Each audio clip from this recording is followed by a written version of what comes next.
J'ai envie de partager le fait que la communication non violente, la pratique de la communication non violente est une pratique de pleine conscience.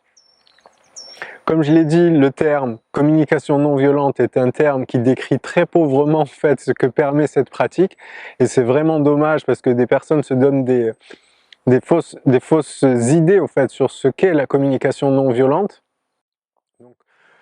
Et du coup, cette pratique de pleine conscience, elle est active et elle se vit vraiment dans ce monde. J'ai pas besoin de m'arrêter comme pour prendre des temps de méditation au cours de la journée dans une bulle particulière pour vivre cette pratique de pleine conscience.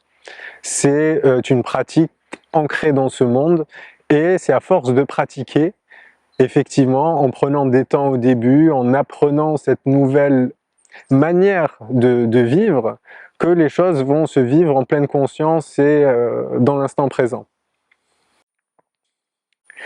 On voit bien qu'aujourd'hui, toutes les pratiques de méditation, par exemple, elles sont transformatrices dans notre vie. Ces pratiques sont des pratiques où on va porter notre attention à ce qu'on vit.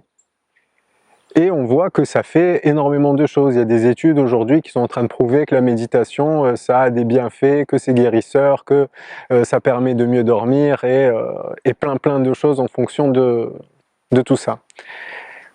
Avec l'essor aussi du breathwork, le travail sur la respiration, on voit aussi que porter son attention sur la respiration, ça va être aussi des choses qui vont transformer nos vies concrètement. Et il en est de même avec la pratique de la communication non violente. Et pour moi, cette pleine conscience, elle va se vivre quand on va porter notre attention à ces fonctions de vie, énergies de vie qui nous traversent. Et quand on va porter notre attention à ces énergies de vie, elles aussi, elles vont faire ce qu'elles vont faire. Aujourd'hui, on n'est pas capable de le prouver, mais en tout cas, par la pratique, aujourd'hui, moi, je peux constater que quand je porte mon attention sur ces fonctions de vie qui me traversent, il y a des choses qui se manifestent dans ma vie. Je le vois aussi chez d'autres personnes qui pratiquent la communication non violente, donc du coup, je ne vous demande pas de me croire, je vous demande de l'expérimenter pour voir si c'est quelque chose qui marche pour vous, parce que voilà, chacun va trouver son outil qui va lui permettre de vivre pleinement la vie qui a envie de se manifester en lui et de vivre ses rêves.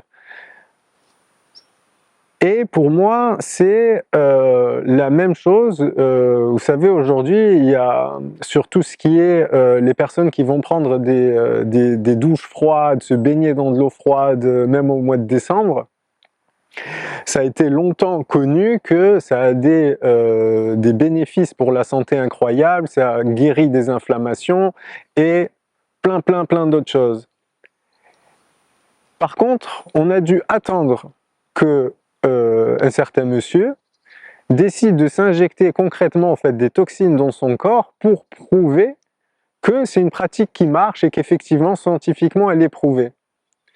Et du coup, moi, je suis quand même un peu triste de ça, en fait, se dire qu'aujourd'hui, on a besoin de preuves scientifiques pour expérimenter des choses et pour donner du crédit à des choses. Attendre que les scientifiques valident des choses pour les pratiquer dans notre vie,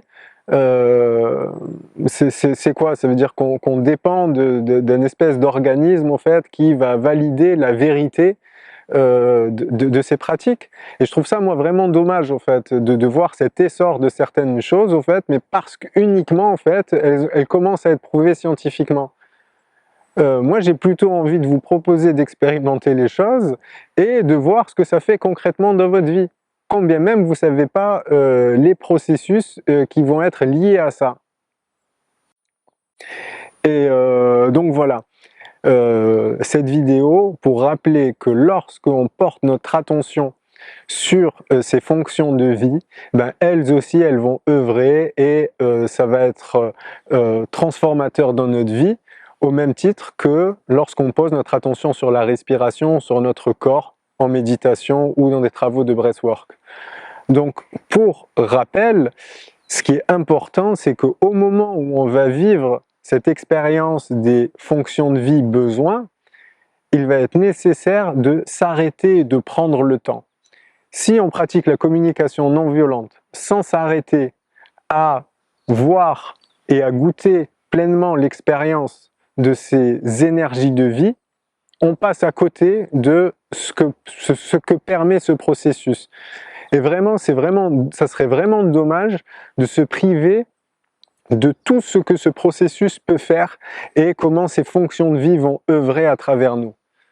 Donc, je vous invite dans votre pratique, lorsque vous êtes au contact de vos besoins, de vraiment prendre le temps de voir ce que ça fait dans votre corps, de voir quels sont les états, voir un peu ce que ça fait pour le laisser exister pleinement et laisser à cette énergie se déployer à travers votre corps et à travers l'inconnu.